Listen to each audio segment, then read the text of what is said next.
How's it going?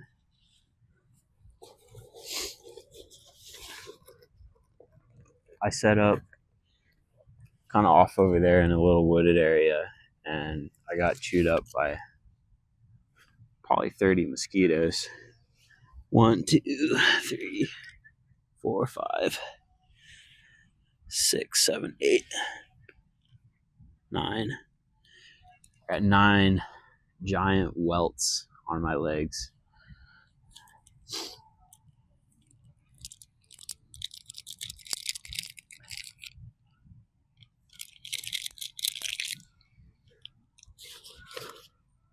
So I just kind of moved into the sun here, which I think is probably the prime spot anyway.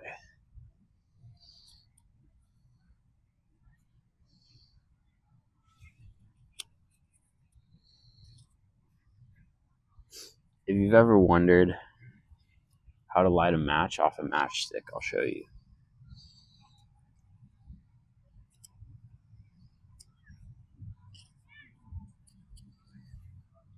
Your striker's on the back. And yeah, you can do it like a matchbox if you got a matchbook, but you're going to burn your finger probably. But a good way to do it is fold it over back and pinch it like that. And it doesn't take a lot, but you pull it out like that. Same purpose.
And that's how you open a cigar without a cutter.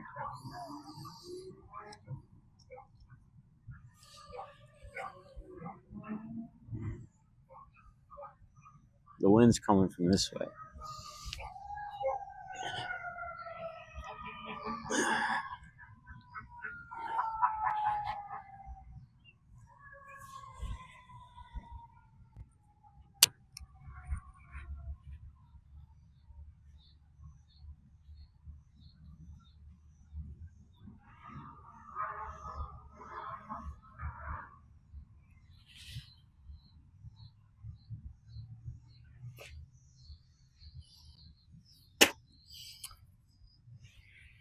One more match.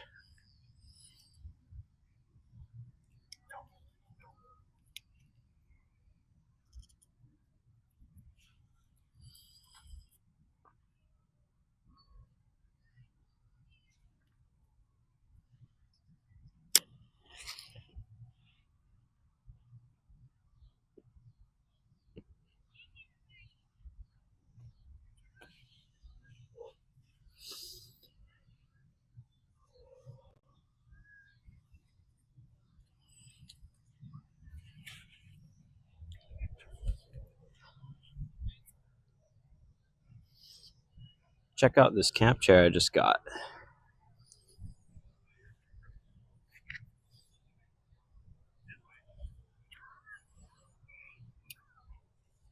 Collapses like tent poles.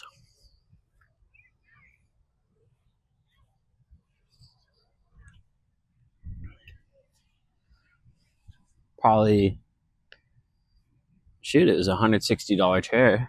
And I was like, I'm going to go into REI and get a camp chair. And she had it.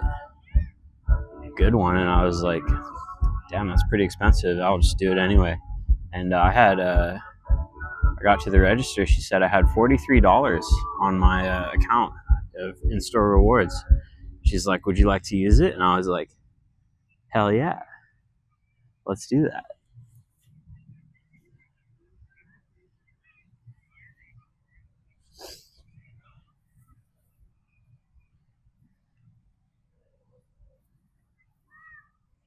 Pretty sweet freaking deal for a chair, man. $43 off.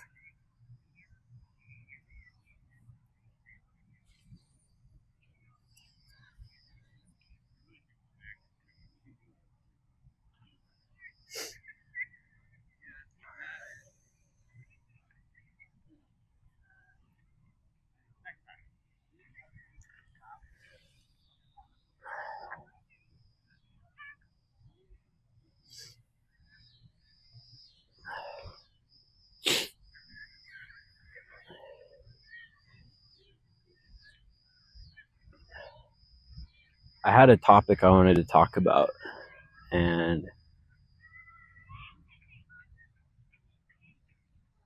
I think this is a topic that resonates a lot with me and probably those that play video games, and that is bases. Let's talk about bases. Let's talk about a good freaking base. What is a base, yo? The base of operations, your home base.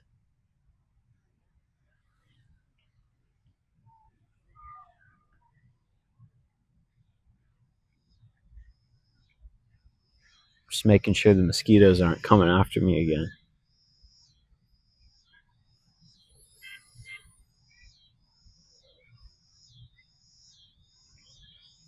In real life, you kind of live in a apartment, or if you got a little bit of cheddar, you live in a house.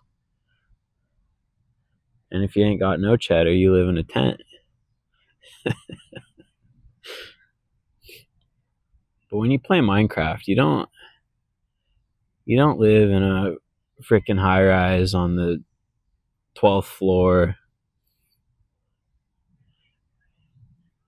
You know, when you're playing Satisfactory, you don't live in a house with a fucking garage.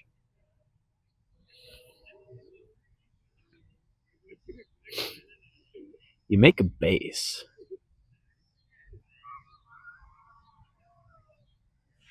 How freaking cool would it be if you got off work and you're like, I'm going back to my base. I'm going to go to my base right now.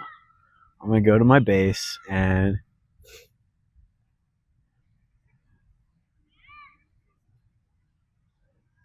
shit, what would you even do if you had a base?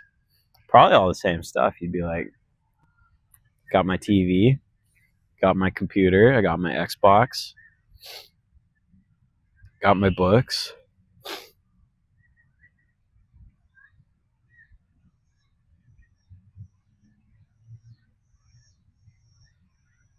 But that's what you do when you play Minecraft, man. You build a base, dude. You got a base. And I think one of my favorite things to watch is like the base tour, dude. When he's like, hey, I built this. I'm going to give you a tour, dude. And he wants you to see it. He wants you to see his base. And more than that, he wants you to react to it. He wants you to like it. He wants you to make a base that looks like his base. You know, I had a pretty cool base.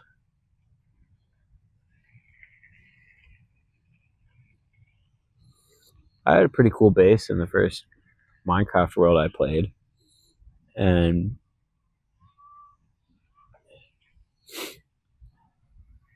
it started small, you know. I followed the OG tutorial in beta 173, how to survive the night. It's not a base when you're surviving the night, you know. They say you look for coal in the side of a mountain, and you need coal, so you mine out the coal, and when you mine the coal in the side of the hill, you can wall it off. You can put your crafting table in your furnace, and you got a pretty good view when you expand it, because you're in the side of a hill, you're in the side of a mountain. That was back when the terrain was better, but that turned into my base. I had a hole that went down so I could mine. I made a minecart track through the back of the mountain. I made a castle, had all my chests. That's even before I knew all the techniques. I didn't know all the techniques when I first played Minecraft. I didn't know life. I didn't know what I'd want in a base,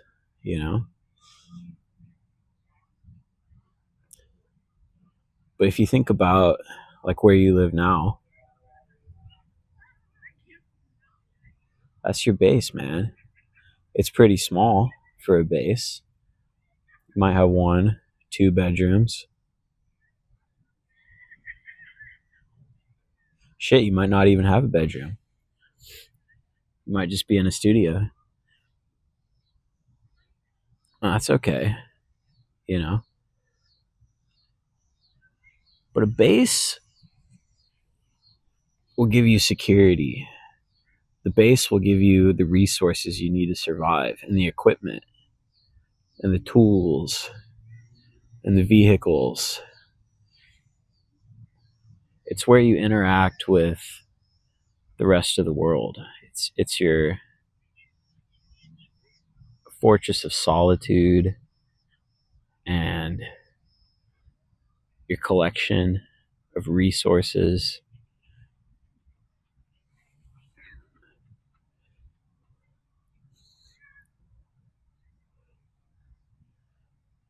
And that can be pretty powerful,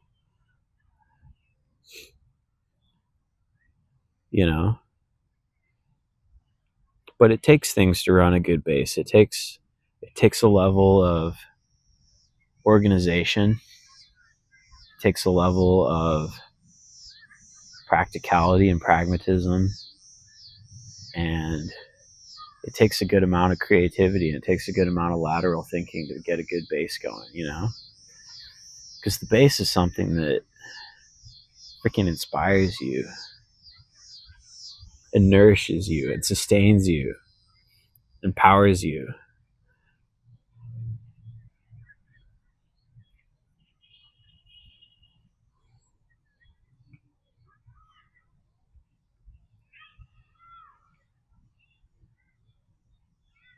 And you know what?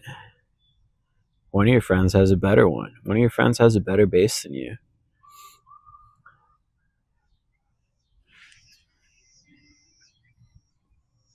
One of your friends has a worse base than you.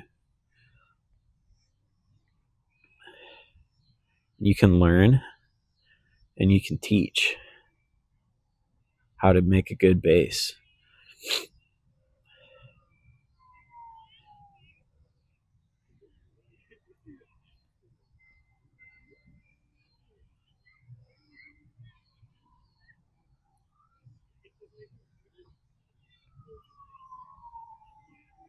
This is an Olivia Connecticut wrapper. I picked this one because it's a Connecticut wrapper, which is the light tan, and they're a lighter smoke, not as nicotine heavy.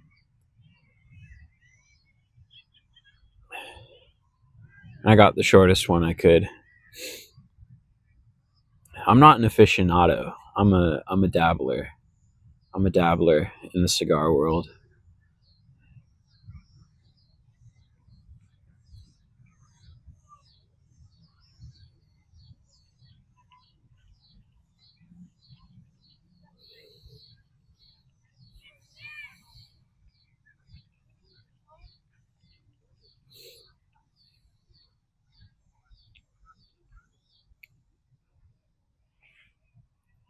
I've been reading a book on lateral thinking and it's actually a textbook. It's a textbook on lateral thinking by the man himself, the inventor, the creator, the progenitor of lateral thinking, Edward de Bono. Edward D.E. Bono, B-O-N-O. And he talks about it at such a high level and in a lot of depth. I've heard it a lot. I've heard lateral thinking. You got to develop lateral thinking this, lateral thinking that. So I'm like, shit, let me just get the book, man. Like, I don't got to watch Instagrams on this shit. I'll just read the book from the man himself, the inventor. And I've only read the first 2 mechanisms of lateral thinking,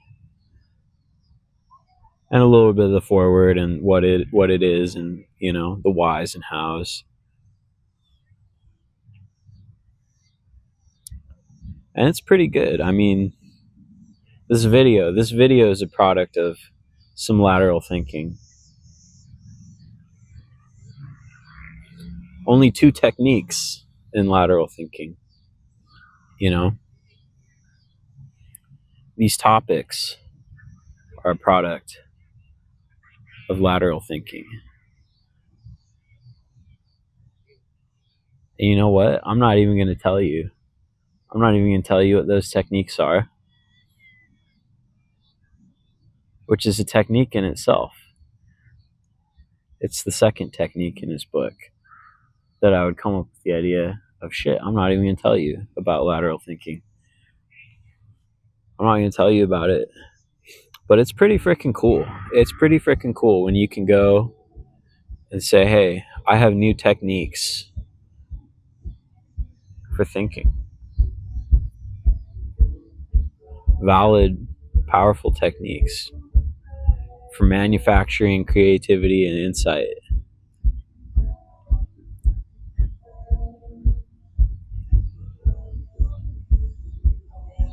I'm just a drop in an ocean, man. I'm just a small cog in the wheel of time.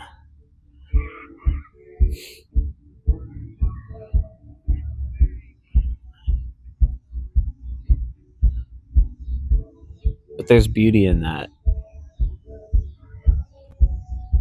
When the drop realizes that he's part of the wave, that's part of the ocean, that's transcendence, man. That's enlightenment.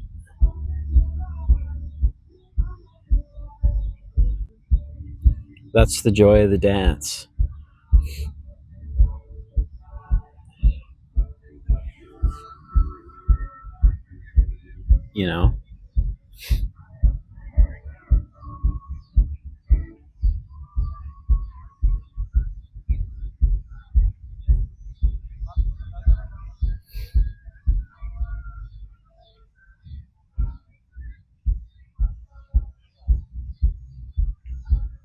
What would you do if you created something and shared it with someone and they adopted it and created something new with it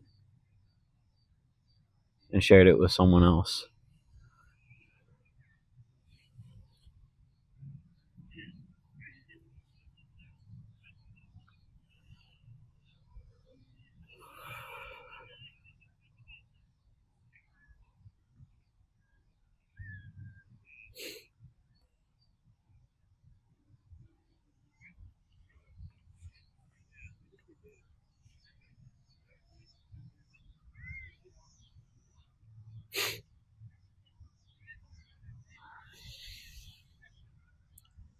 The flags over there are at half-mast today.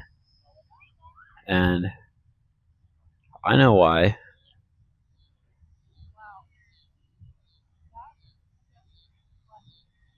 And sometimes the flag flies at half-mast, and sometimes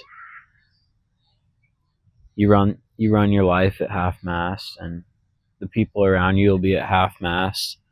And sometimes you're going to ride on half a bus to get where you need to go.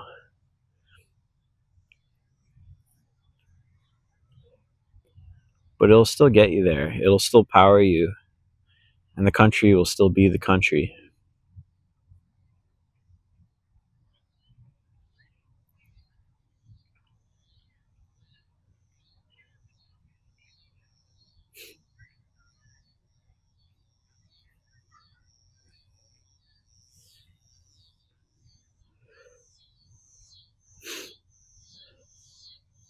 Have you ever experienced a miracle? Not in the biblical sense, but talking about something where the odds are so low and the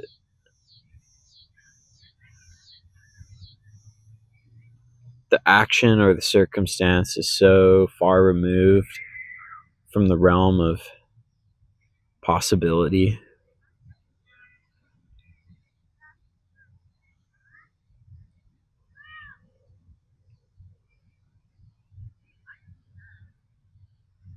It's a profound thing to think about.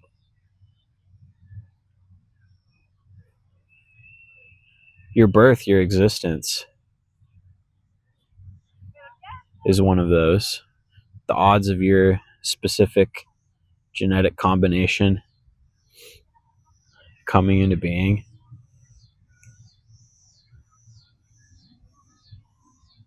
I don't like the word miracle necessarily.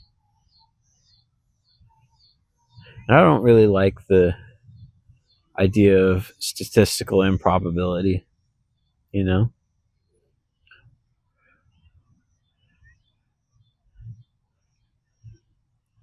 Have you ever experienced something so unlikely it made you go, damn? You know, damn,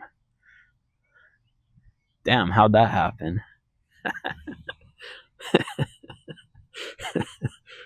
I think that's how I like to put it.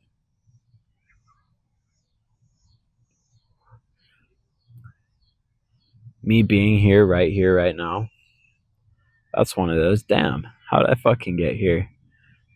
I rode the short bus all the way. That's how I got here.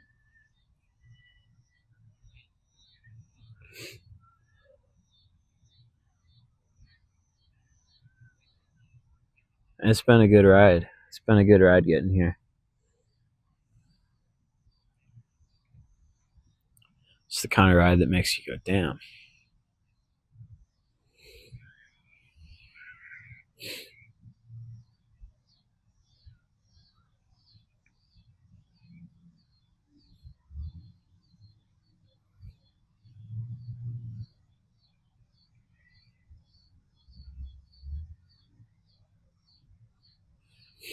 I'm not giving any advice. I'm not giving any how-tos. I'm not giving any thing for you to have to wrap your head around or go, nah, none of that.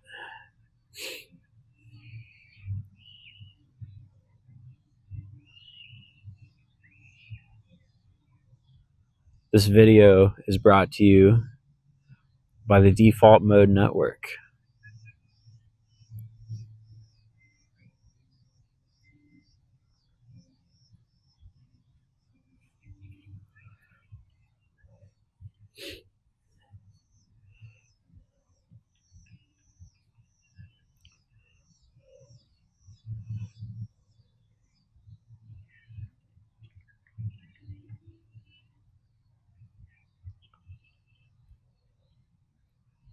Where do I want to go tomorrow?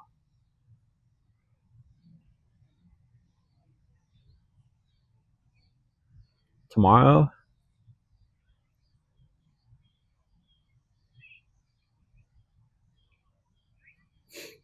I'm going to go to the range and I'm going to shoot my gun.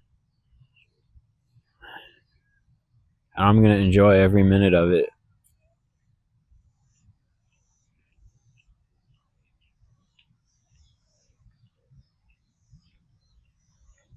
I've gotten pretty good with the 9mm. I've got a freaking sweet CZ75 that I picked up back in February, which is a funny story actually,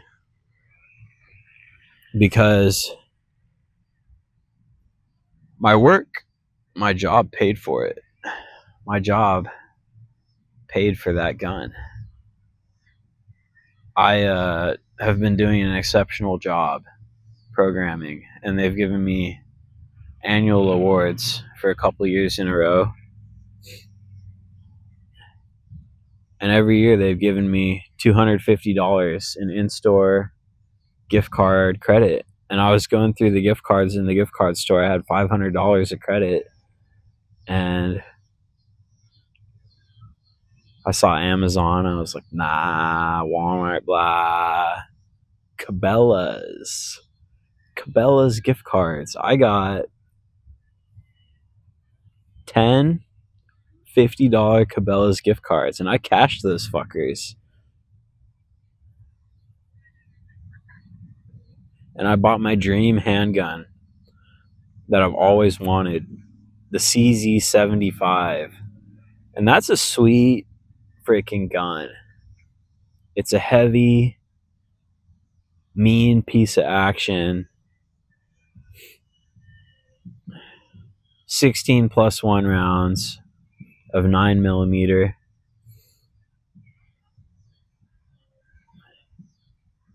And it's fucking accurate. It's a fucking accurate gun, and it doesn't bounce. It's so heavy, it doesn't bounce in your hands. It doesn't have polymer. It's all fucking steel.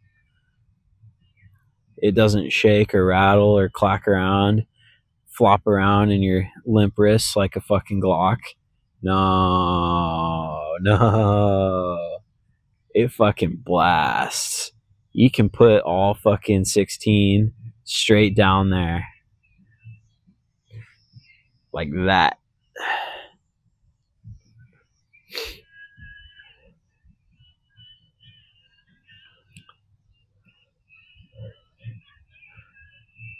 That's what I'm going to do tomorrow. That's exactly what I'm going to do tomorrow.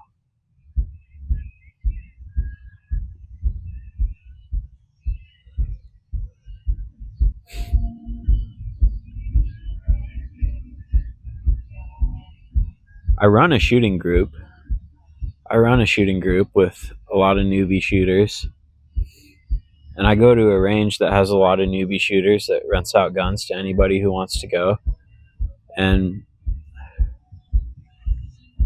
there's risk involved in going to a range like that, and there's risk involved going with a group like that with people you're not super familiar with,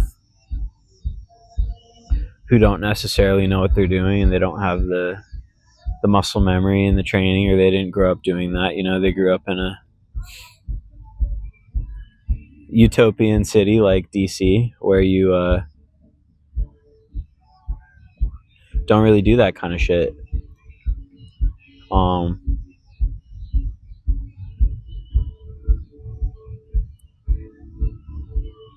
But I have good faith in people, you know. And I've seen all the videos. Of shit going wrong at ranges, you know. People fucking around with guns. Like, yes, there's exposure to that risk. It's a very real risk that somebody just fucking, you know, it'll fucking happen. It does happen. It's guaranteed to happen. Statistically guaranteed.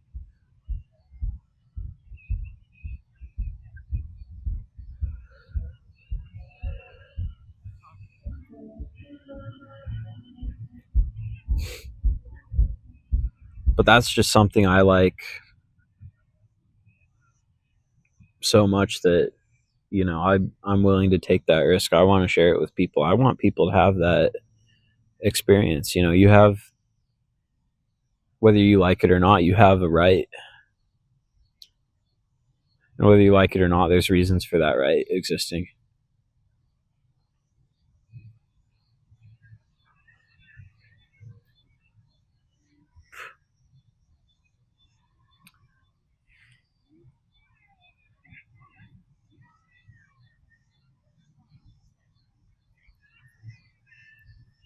I had a buddy of mine pick up ammo, and he got 1,000 rounds of 9mm for me, and he got 500 rounds of 5.56 for the group. That's a lot of ammo. That's a heavy freaking box. That's a heavy freaking box of ammo for both of those. And I have it sitting in my closet. But I don't have a 5.56 platform. That's the standard AR-15, M16, Desert Tech MDR, rifle caliber. And I was thinking about getting one, but I'm like, nah, it's not worth the money to buy something that I could afford right now and just have to sink more money into another one later. I don't need El Cheapo. I don't like to buy El Cheapo. That's why I went in and got a freaking top of the line, Moonlight camp chair. You got to have nice things. You got to have things that are going to stay with you through life. And that's why I didn't buy an AR-15. I'm like, I don't have the money right now. And it's a luxury item, okay? It's not a need, I'm not doing subsistence hunting. I'm not doing anything like that. So I got the next best thing. I found a friend with one who's become part of the shooting group, and he's going to take us shooting. I got the ammo, he's got the gun, and we're going to go freaking blast this thing off in a few weeks here.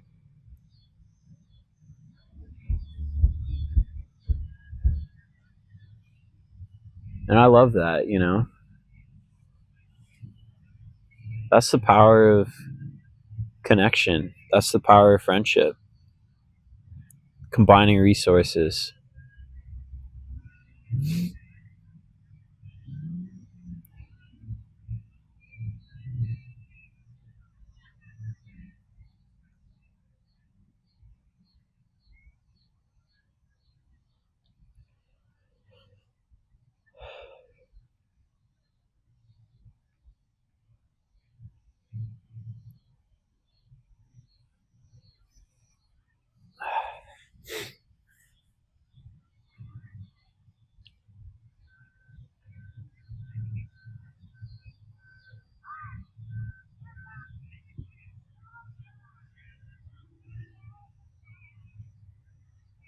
I've gotten to the point where I'm doing what I want to do in life.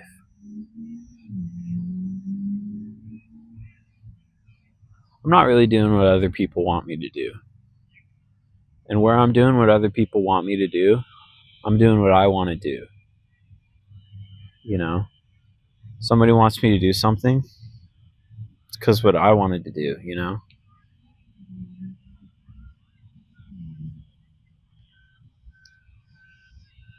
That's the self-actualization on the top of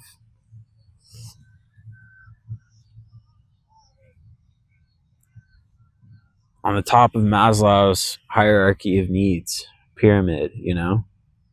That's the crown. Self-actualizing.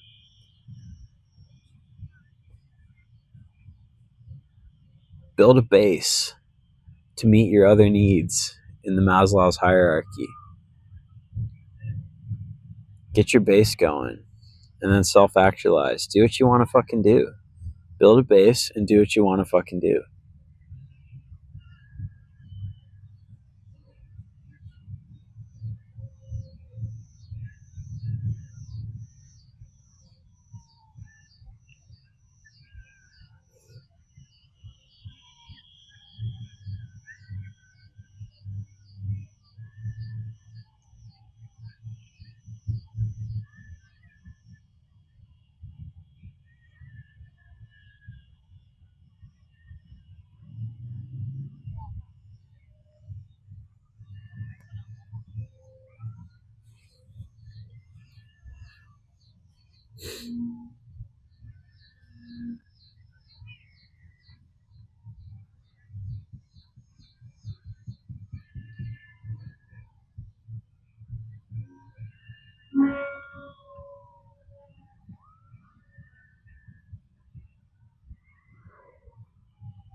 I got out of DC.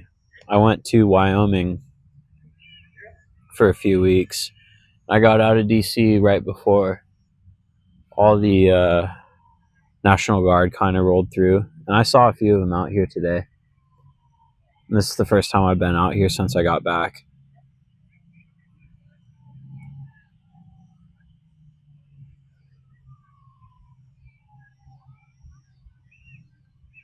It doesn't really freak me out, you know? I mean,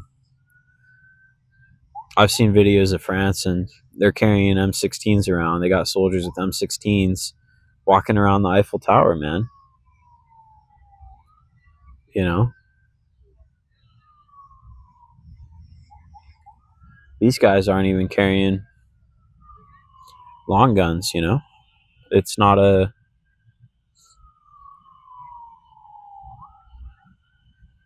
show of force. It's just keeping the peace, is what it seems like to me. Just keeping the peace around here, which, you know, not to get political.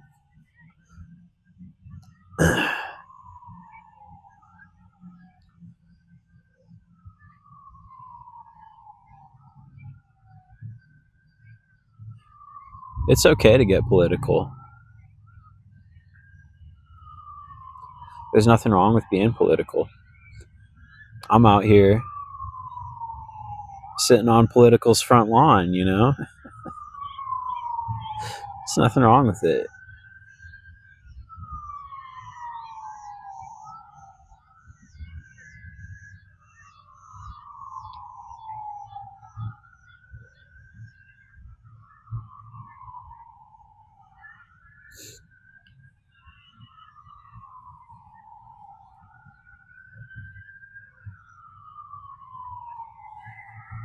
I'll give you something to think on right now.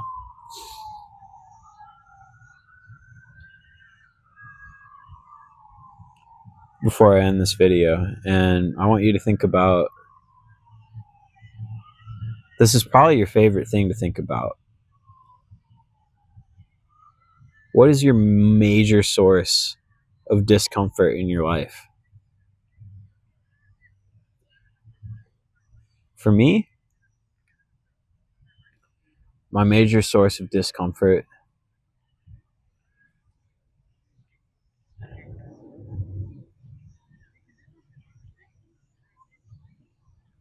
is probably my current job, you know?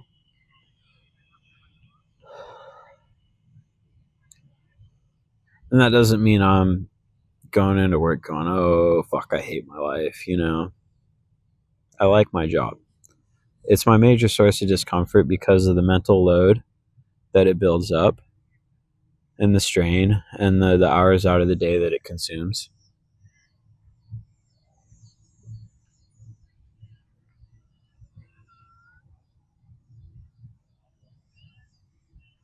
I come home and I'm uncomfortable.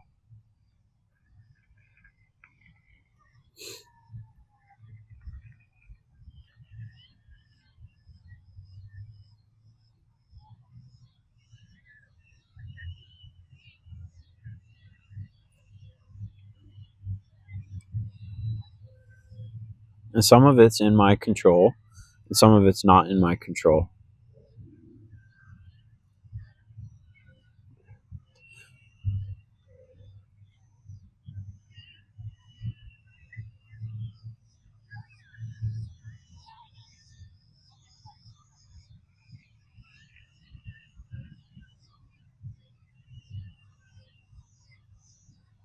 It's not really about control.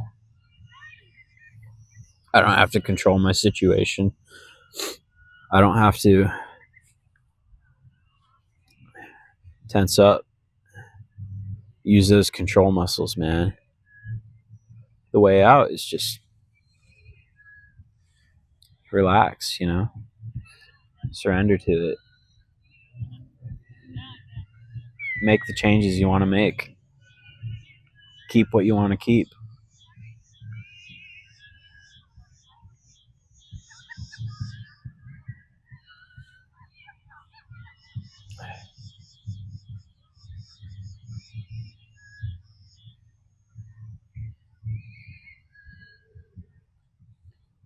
You know, and it's so bad.